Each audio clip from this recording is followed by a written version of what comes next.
जय हिंद दोस्तों। आप सभी का स्वागत है आपके अपने YouTube channel D2M study point पे। दोस्तों आज के इस वीडियो में हम डिस्कस करेंगे लूसेंट सामान्य ज्ञान, जो कि दोस्तों आप देख पा रहे होंगे स्क्रीन पे। ये दोस्तों आपका लूसेंट का ब्लू बुक है, यानी कि आपका सब्जेक्टिव बुक है। और दोस्तों बता दूं कि ये आपका 18वां संस्करण है। 2025 में ये बुक पब्लिश हुआ है, यानी कि ये दोस्तों आपका लेटेस्ट बुक है। और दोस्तों हमने क्या किया है कि इसमें जो आपके थ्योरी दिए गए हैं, उस थ्योरी से दोस्तों हमने ऑब्जेक्टिव क्वेश्चन तैयार किया है, जो कि आप स्क्रीन पे देख पा रहे होंगे। और दोस्तों बता दूं कि इसमें कितना पेज नंबर से स्टार्ट किया है। तो आज के इस वीडियो में दोस्तों पेज नंबर 1 से 5 तक के बीच में जो भी आपके ऑब्जेक्टिव क्वेश्चन बने हैं, उन सारे ऑब्जेक्टिव क्वेश्चन को हमने बनाया है और सारे प्रश्न को देखने वाले हैं। तो दोस्तों आप वीडियो के लास्ट तक जरूर बने रहें। आपको दोस्तों क्या करना है कि आपको थ्योरी को पढ़ लेना है। पेज नंबर 1 से लेकर 5 तक आपको थ्योरी को पढ़ लेना है। इसके बाद दोस्तों आपको यहाँ पे MCQ लगाना है। तो चलिए हम स्टार्ट करते हैं। और अब अगर आप सभी को ये वीडियो पसंद आए तो वीडियो को जरूर लाइक करें। तो चलिए हम देखते हैं प्रश्न को, जो कि दोस्तों आप देख पा रहे होंगे। आज का आपका पहला नंबर प्रश्न दिया गया है कि भारतीय इतिहास के को प्राचीन, मध्यकालीन और आधुनिक इन तीनों भागों में विभाजित करने का श्रेय किस जर्मन इतिहासकार को दिया जाता है। तो इसमें 4 ऑप्शन है। तो दोस्तों बता दो कि भारतीय इतिहास को प्राचीन, मध्यकालीन और आधुनिक ये 3 भागों में विभाजित करने का जो श्रेय जो जाता है, वो दोस्तों क्रिस्टोफ सेलियरस को जाता है। ऑप्शन नंबर बी आपका बिल्कुल राइट आंसर है। अगला आपका प्रश्न संख्या 2 दिया गया है। क्या है प्रश्न आपका? वामन अवतार के 3 पंगों में आख्यान का प्राचीनतम स्रोत निम्नलिखित में से कौन सा वेद है। तो दोस्तों 3 जो है पंगों का आख्यान वामन अवतार के बारे में दोस्तों इसकी जानकारी दोस्तों कौन सा वेद देता है? तो ऋग्वेद देता है। कौन सा वेद? ऋग्वेद, जो कि ऑप्शन नंबर ए राइट है। अगर बात करें दोस्तों हम वेदों की संख्या, तो वेदों की संख्या टोटल कितनी है? तो 4 वेद है। कौन कौन से हैं? तो ऋग्वेद है, दूसरा दोस्तों आपका यजुर्वेद है, तीसरा आपका सामवेद है और चौथा जो है आपका अथर्ववेद है। सबसे प्राचीन वेद की बात करें तो वो दोस्तों आपका ऋग्वेद हो जाएगा सबसे प्राचीन वेद। और सबसे नवीन यानी कि बाद में जो जोड़ा गया वेद है वो अथर्ववेद है। अब दोस्तों प्रश्न आता है कि वेद त्रयी कौन कौन से वेद को कहा जाता है। तो वेद त्रयी वेद दोस्तों आपके ऋग्वेद हो जाएंगे, सामवेद हो जाएगा और यजुर्वेद। ये दोस्तों ऋग्वेद और यजुर्वेद और सामवेद ये दोस्तों वेद त्रयी कहलाते हैं। आगे बढ़ेंगे और दोस्तों हम अगले प्रश्न को देखने वाले हैं। अगला दोस्तों प्रश्न संख्या 3 दिया गया है। क्या है प्रश्न आपका? विश्वामित्र द्वारा रचित प्रसिद्ध गायत्री मंत्र का उल्लेख ऋग्वेद के कौन से मंडल में मिलता है। तो दोस्तों आपसे पूछा गया गायत्री मंत्र, तो गायत्री मंत्र का उल्लेख दोस्तों ऋग्वेद के 3 मंडल से मिलता है। ऑप्शन नंबर जो आपका बी हो जाएगा इस प्रश्न का राइट आंसर हो जाएगा। कौन से मंडल से? 3 मंडल से। और दोस्तों बता दो कि ऋग्वेद में टोटल अगर मंडलों की बात करें तो टोटल दोस्तों 10 मंडल है। कितने मंडल है? 10 मंडल है। 1028 सूक्त है। कितने हैं? 1028 सूक्त हैं और 10,462 ऋचाएं हैं। ये भी बातें आपको ध्यान में रखना है। आगे बढ़ेंगे। आगे दोस्तों प्रश्न संख्या 4 दिया गया है कि ऋग्वेद के किस मंडल की हस्तलिखित ऋचाओं को खील कहा जाता है। तो दोस्तों अगर आप देखेंगे तो इसका राइट आंसर हो जाएगा ऑप्शन नंबर बी हो जाएगा 8वां मंडल को। 8वां मंडल को दोस्तों हस्तलिखित ऋचाओं का खील कहा जाता है। ऑप्शन बी आपका बिल्कुल राइट आंसर हो जाएगा। आगे बढ़ेंगे और दोस्तों हम प्रश्न संख्या 5 को देखेंगे। प्रश्न संख्या 5 दिया गया है कि चातुर्षणम समाज की कल्पना का आदि स्रोत ऋग्वेद के 10वें मंडल में वर्णित कौन सा सूक्त है। तो दोस्तों इसका राइट आंसर हो जाएगा वो दोस्तों हो जाएगा पुरुष सूक्त। क्या हो जाएगा? पुरुष सूक्त। ऑप्शन नंबर सी आपका बिल्कुल राइट आंसर है। प्रश्न संख्या 6 दिया गया है। क्या है प्रश्न आपका? निम्नलिखित में से कौन सा वेद गद और पद दोनों शैलियों में लिखा गया है। तो दोस्तों एकमात्र यजुर्वेद ऐसा वेद है जो गद और पद दोनों में लिखा गया है।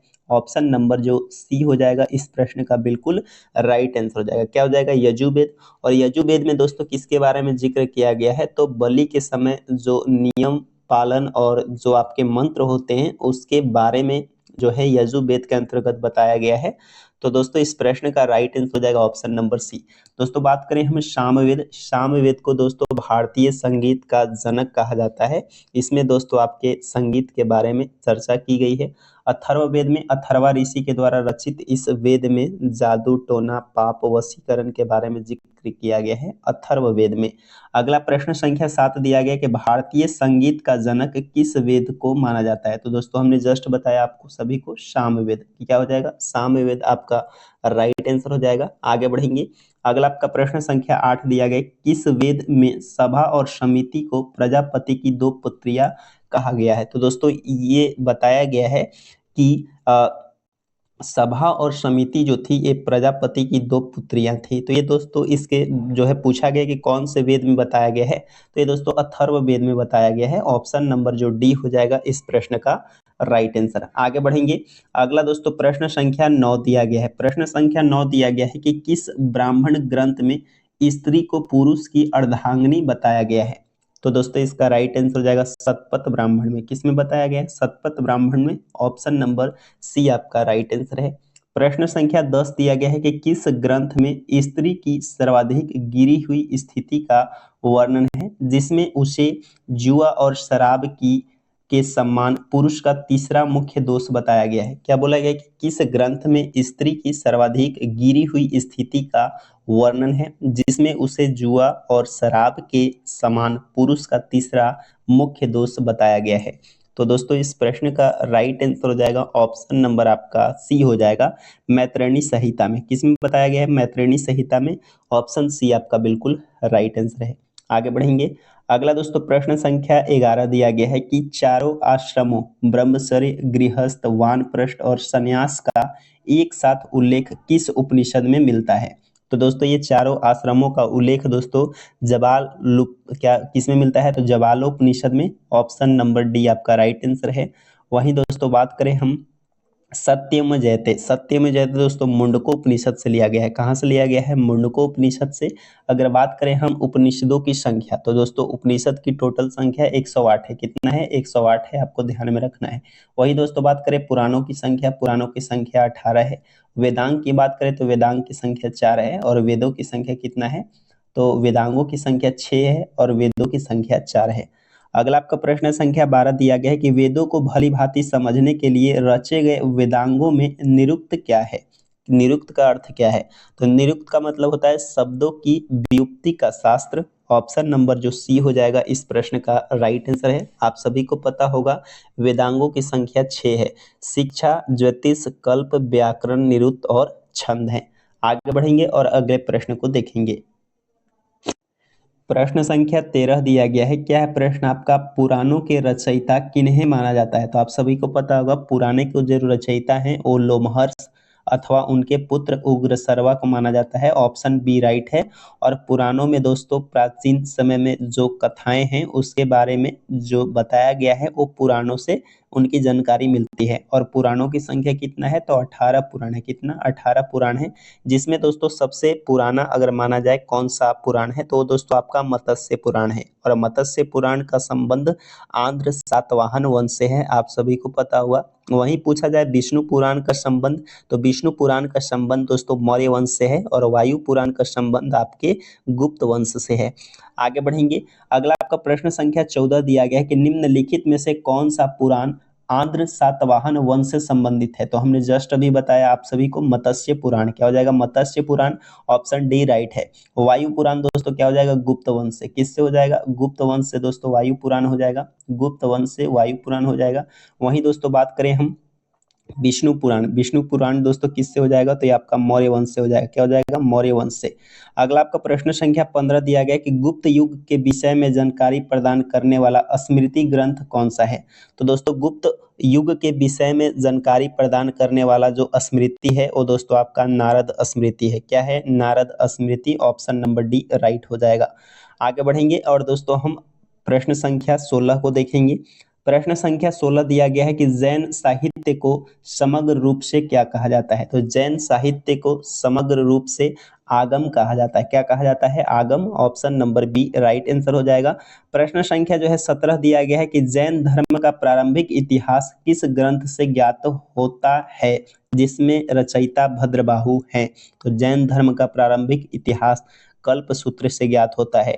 ऑप्शन नंबर जो सी हो जाएगा इस प्रश्न का बिल्कुल राइट आंसर हो जाएगा। आगे बढ़ेंगे।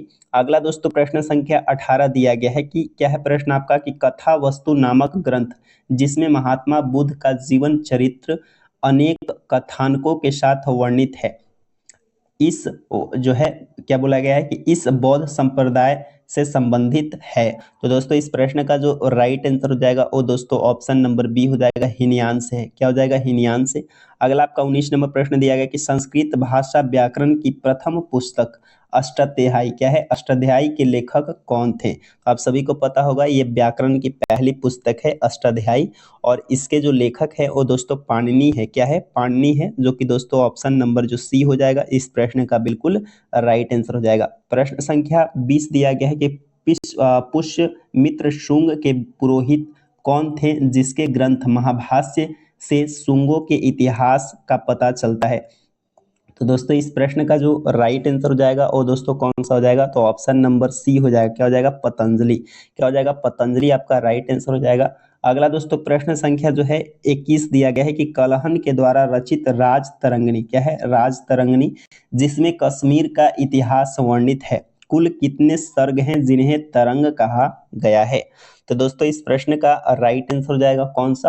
तो ऑप्शन नंबर आपका बी हो जाएगा। क्या हो जाएगा? Option number B, 8। टोटल दोस्तों कितने सर्ग तरंग है? तो 8 तरंग है। कितने? 8 तरंग। ऑप्शन नंबर बी आपका राइट आंसर है। प्रश्न संख्या जो है आपका 22 दिया गया है। क्या है प्रश्न आपका कि अरबों की सिंध विजय वृत्तांत चचनामा फतहनामा मूल रूप से किस भाषा में लिखा गया है? तो चचनामा दोस्तों किस भाषा में लिखा गया है? आप सभी को पता होगा अरबी भाषा में। कौन से भाषा में? अरबी भाषा में। ऑप्शन सी राइट है। अगला आपका है इतिहास का पिता किसे कहा जाता है? आप सभी को पता होगा इतिहास का पिता कौन है? Herodotus, father of history Herodotus को कहा जाता है। अगला आपका प्रश्न संख्या 24 दिया गया कि सेल्यूकस निकेटर के राजदूत के रूप में चंद्रगुप्त मौर्य के राज दरबार में आने वाला मेगास्थनीज कौन सी पुस्तक लिखी थी? तो मेगास्थनीज के द्वारा लिखा गया पुस्तक आप सभी को पता होगा इंडिका। क्या हो जाएगा? इंडिका हो जाएगा। हिस्टोरिका दोस्तों हेरोडोटस ने लिखा था। भारत का भूगोल नामक दोस्तों किसने लिखा था? तो ये दोस्तों भारत का भूगोल टॉलमी लिखा था। कौन लिखा था? टॉलमी। और नेचुरल हिस्ट्री दोस्तों किसने लिखा था? प्लिनी ने लिखा था। किसने लिखा था? प्लिनी। अगला 25 नंबर प्रश्न, चीनी यात्री जो है फाहियान किस गुप्त नरेश के दरबार में भारत आया था? फाहियान। फाहियान दोस्तों चंद्रगुप्त द्वितीय के शासन काल में आया था। वहीं दोस्तों बात करें वेनसांग, वेनसांग दोस्तों हर्षवर्धन के शासन काल में आया था। आगे बढ़ेंगे और दोस्तों प्रश्न संख्या जो है हम 26 को देखेंगे। अगला दोस्तों प्रश्न संख्या जो है आपका 26 दिया गया है। 26 नंबर आपका प्रश्न दिया गया कि हर्षवर्धन के शासन काल में भारत आने वाले चीनी यात्री वेनसांग के भ्रमण वृत्तांत को क्या कहा जाता है? तो भ्रमण वृत्तांत को दोस्तों सीयूकी कहा जाता है। ऑप्शन बी राइट है। अगला आपका प्रश्न संख्या 27 दिया गया, किस अरबी लेखक की कृति किताब उल हिंद या तहकीक ए हिंद को 11वीं सदी का भारत का दर्पण कहा जाता है? तो दोस्तों ये लिखा गया था अल बरूनी के द्वारा। अल बरूनी दोस्तों राइट आंसर हो जाएगा ऑप्शन नंबर सी। आप सभी को बताया कि अल बरूनी जो है भारत किसके साथ आया था? इसका आंसर आप सभी को कमेंट बॉक्स में देना है। इब्न बतूता है। इब्न बतूता दोस्तों कहाँ का यात्री था? तो मोरक्को का। कहाँ का था? मोरक्को का। ये आपके एग्जाम में पूछे गए हैं। प्रश्न संख्या 28 दिया गया कि इब्न बतूता द्वारा अरबी भाषा में लिखा गया यात्रा वृत्तांत रहेला किस शताब्दी में भारतीय उपमहाद्वीप के सामाजिक सांस्कृतिक जीवन की जानकारी देता है? तो दोस्तों इसका राइट आंसर हो जाएगा ऑप्शन नंबर सी हो जाएगा। क्या हो जाएगा? ऑप्शन नंबर सी हो जाएगा 14वीं शताब्दी। कौन सी शताब्दी? 14वीं शताब्दी। अगला प्रश्न संख्या जो है 29 दिया गया, भारतीय पुरातत्व शास्त्र का पितामह father of the Indian archaeology किसे कहा जाता है? तो दोस्तों इसका राइट आंसर हो जाएगा ऑप्शन नंबर सी हो जाएगा, सर अलेक्जेंडर कनिंघम को फादर ऑफ इंडियन आर्कोलॉजी कहा जाता है। ऑप्शन नंबर सी आपका बिल्कुल राइट आंसर हो जाएगा। आगे बढ़ेंगे। अगला दोस्तों प्रश्न संख्या 30 दिया गया है कि 1400 ईस्वी का बोगास कोई अभिलेख एशिया माइनर क्यों महत्वपूर्ण है? तो ये दोस्तों किस लिए महत्वपूर्ण है? तो इसमें वैदिक देवता मित्र, वरुण, इंद्र और नासत्य का उल्लेख मिलता है। ऑप्शन नंबर बी आपका बिल्कुल राइट आंसर हो जाएगा। आगे बढ़ेंगे और दोस्तों हम अगले नंबर प्रश्न को देखेंगे। अगला प्रश्न संख्या जो है 31 दिया गया है कि किस शासक के भीतरी स्तंभ लेख से भारत पर होने वाले हूण आक्रमण की जानकारी प्राप्त होता है। तो दोस्तों इस प्रश्न का राइट आंसर हो जाएगा ऑप्शन नंबर डी हो जाएगा। क्या हो जाएगा? Option number D right answer हो जाएगा, स्कंदगुप्त। क्या हो जाएगा? स्कंदगुप्त। अगला आपका है सती प्रथा का पहला लिखित साक्ष्य किस अभिलेख से प्राप्त होता है? सती प्रथा, तो सती प्रथा दोस्तों इसका जो है मंदसौर अभिलेख से प्राप्त होता है। ऑप्शन नंबर बी राइट है। हाथी गुम्फा अभिलेख में दोस्तों सब जो है इस भारत के बारे में जिक्र किया गया है। भारत का शब्द सबसे पहले दोस्तों हाथी गुम्फा अभिलेख में है। इसके बाद आगे बढ़ेंगे। अगला दोस्तों प्रश्न संख्या जो है आपका 33 दिया गया है। क्या है प्रश्न आपका? रेशम बुनकरों की श्रेणियों की जानकारी निम्नलिखित में से किस अभिलेख में मिलती है? तो कौन से अभिलेख में मिलती है? तो दोस्तों इसका राइट आंसर हो जाएगा आपका ऑप्शन नंबर जो है बी हो जाएगा। क्या हो जाएगा? Option number B right answer हो जाएगा, मंदसौर अभिलेख। दोस्तों ऊपर जो हमने बताया था ये जो सती प्रथा है जो कि दोस्तों यहाँ पे गलत है, इसका जो राइट आंसर हो जाएगा, जो कि दोस्तों प्रश्न संख्या 32 दिया गया था कि सती प्रथा का पहला लिखित साक्ष्य किस अभिलेख से प्राप्त होता है? तो दोस्तों इसका जो राइट आंसर हो जाएगा वो दोस्तों आपका एरण अभिलेख हो जाएगा। क्या हो जाएगा? एरण अभिलेख राइट आंसर हो जाएगा ऑप्शन नंबर सी, न कि दोस्तों आपका option number D. Option C आपका बिल्कुल राइट आंसर हो जाएगा। आगे बढ़ेंगे और दोस्तों हम अगले प्रश्न को देखेंगे। प्रश्न संख्या जो है आपका 34 दिया गया है कि प्राचीनतम सिक्के को आहत सिक्के कहा जाता था, जिन्हें साहित्य में क्या नाम दिया गया है? तो साहित्य में दोस्तों कासार्पण कहा जाता है। ऑप्शन नंबर सी राइट है। प्रश्न संख्या जो है आपका 35 दिया गया कि सर्वप्रथम सिक्के पर लेख लिखने का कार्य किस शासकों ने किया था? तो दोस्तों यवन शासकों ने। ऑप्शन नंबर सी आपका बिल्कुल राइट आंसर है। 36 नंबर है किस रोमन पुरास्थल से रोमन सिक्के प्राप्त हुए हैं? तो किस रोमन पुरास्थल से रोमन सिक्के प्राप्त हुए हैं? तो ये दोस्तों आपका अरिकमेडु पुंडुचेरी के निकट। ऑप्शन बी आपका बिल्कुल राइट आंसर है। प्रश्न संख्या 37 दिया गया कि किस काल में लेखन कला के प्रचलन के बाद भी उपलब्ध लेख पढ़े नहीं जा सके, उसे क्या कहा जाता है? तो उसे दोस्तों आद्र ऐतिहासिक काल कहा जाता है। ऑप्शन नंबर बी आपका राइट आंसर है। प्राग ऐतिहासिक काल में दोस्तों लिखित भी मौजूद नहीं है और इसे पढ़ा भी नहीं गया है। इसके बाद दोस्तों आदि ऐतिहासिक काल में लेखन कला तो मौजूद है, लेकिन लिखे गए जो लेख मिले हैं उसको अभी तक पढ़ा नहीं गया है, इसलिए दोस्तों इसे आदि ऐतिहासिक काल कहा जाता है। और आदि ऐतिहासिक काल के अंतर्गत हड़प्पा सभ्यता को रखा जाता है। और ऐतिहासिक काल किसे कहते हैं? तो वैसा काल जिसमें दोस्तों लिखित साक्ष्य तो मौजूद है और उसे पढ़ा भी गया है, उसे दोस्तों ऐतिहासिक काल कहते हैं। आगे बढ़ेंगे और दोस्तों हम अगले प्रश्न संख्या जो है 38 को देखने वाले हैं। प्रश्न संख्या जो है आपका 38 दिया गया है। क्या है प्रश्न आपका? आग का आविष्कार किस काल में हुआ? तो आप सभी को पता होगा आग का आविष्कार किस काल में हुआ था?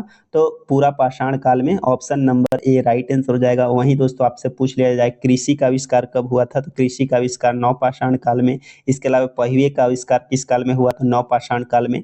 प्रश्न संख्या जो है 39 दिया गया कि मनुष्य में अस्थायी निवास की प्रवृत्ति किस काल में विकसित हुए? तो कृषि नवपाषाण काल में हुआ और लोग दोस्तों अस्थायी निवास की प्रवृत्ति भी नवपाषाण काल से शुरू किया। ऑप्शन नंबर जो आपका सी हो जाएगा इस प्रश्न का राइट आंसर। प्रश्न संख्या 40 दिया गया कि मनुष्य द्वारा सर्वप्रथम प्रयुक्त किया गया अनाज कौन था? तो दोस्तों इसका जो राइट आंसर हो जाएगा वो दोस्तों ऑप्शन नंबर सी हो जाएगा, चावल। क्या हो जाएगा? चावल। अगला आपका 41 नंबर प्रश्न है कृषि का आविष्कार किस काल में हुआ? अभी जस्ट बताया है हमने, कृषि का आविष्कार नवपाषाण काल में। ऑप्शन सी राइट है। आगे बढ़ेंगे। प्रश्न संख्या 42 दिया गया कि भारत में पुरापाषाण कालीन औजारों की खोज का श्रेय किसे दिया जाता है? तो पुरापाषाण कालीन औजारों की खोज का श्रेय दोस्तों किसे दिया जाता है? तो रॉबर्ट ब्रूस फूट को। ऑप्शन नंबर जो सी हो जाएगा इस प्रश्न का राइट आंसर हो जाएगा। दयाराम साहनी दोस्तों ये हड़प्पा सभ्यता की खोज किए थे। किसने हड़प्पा स्थल का खोज दोस्तों?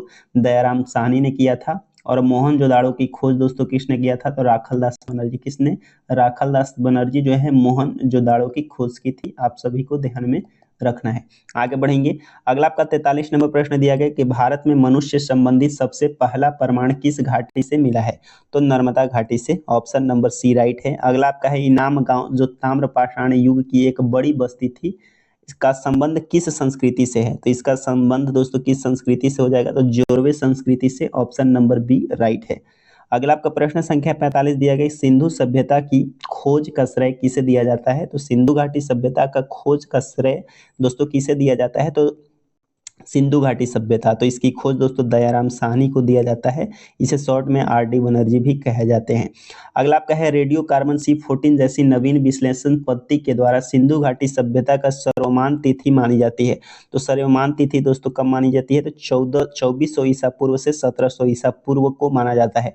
और कार्बन 14 के द्वारा दोस्तों हम प्राचीनतम जो जीवाश्म मिले जाते हैं उसके हम काल निर्धारण के बारे में जानते हैं, यानी कि जिसमें कार्बन 14 की मात्रा जितना कम रहेगा वह वस्तुएं उतने ही पुरान मानी जाती है। प्रश्न संख्या 47 दिया गया, स्वतंत्रता प्राप्ति के पश्चात हड़प्पा संस्कृति के सर्वाधिक स्थल भारत के किस राज्य में खोजे गए हैं? तो आप सभी को पता होगा गुजरात राज्य में। कहाँ? गुजरात राज्य में। और गुजरात राज्य में दोस्तों एक जगह है जिसका नाम है लोथल, जो कि दोस्तों सिंधु घाटी सभ्यता का ये क्या था? एक डॉकयार्ड था, बंदरगाह था। आपको ध्यान में रखना है। अगला आपका 48 नंबर प्रश्न दिया गया कि सिंधु घाटी सभ्यता के बंदरगाह कौन थे? तो सिंधु घाटी सभ्यता के दो बंदरगाह थे। पहला दोस्तों आपका लोथल था और दूसरा आपका सुरकोटदा था। ऑप्शन सी आपका बिल्कुल राइट आंसर हो जाएगा। कालीबंगा दोस्तों ये आपके राजस्थान में है, जिसे काले रंग की चूड़िया कहा जाता है। मोहनजोदाड़ो जिसको दोस्तों मृतकों का टीला कहा जाता है। अगला आपका 49 नंबर प्रश्न है, जुते हुए खेत और नक्काशीदार ईंटों का प्रयोग का साक्ष्य किस सिंधु कालीन स्थल से प्राप्त होता है?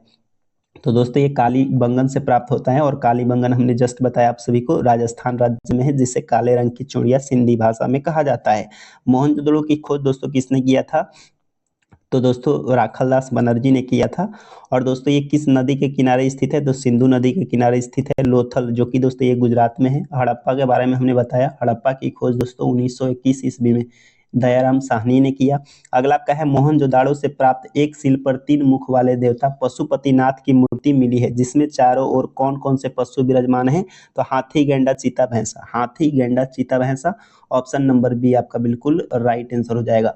तो दोस्तों ये जो प्रश्न थे ये आपके लूसेंट जो सब्जेक्टिव हैं वो दोस्तों पेज नंबर 1 से 5 तक में जो भी आपके इंपॉर्टेंट प्रश्न थे वो दोस्तों मैंने 50 प्रश्न बनाए थे, जो कि दोस्तों ये 50 प्रश्न आपके कंप्लीट हुए। अगले वीडियो में दोस्तों हम पेज नंबर 6 से 10 तक के प्रश्नों को कवर करेंगे, तो आप जरूर 6 से 10 तक के पेपर को आप पढ़ लेंगे। और दोस्तों अगर आप सभी को ये वीडियो पसंद आया हो तो दोस्तों वीडियो को लाइक करें और ये सीरीज आपको कंटिन्यू इसी चैनल पे मिलेंगे। तब तक के लिए धन्यवाद।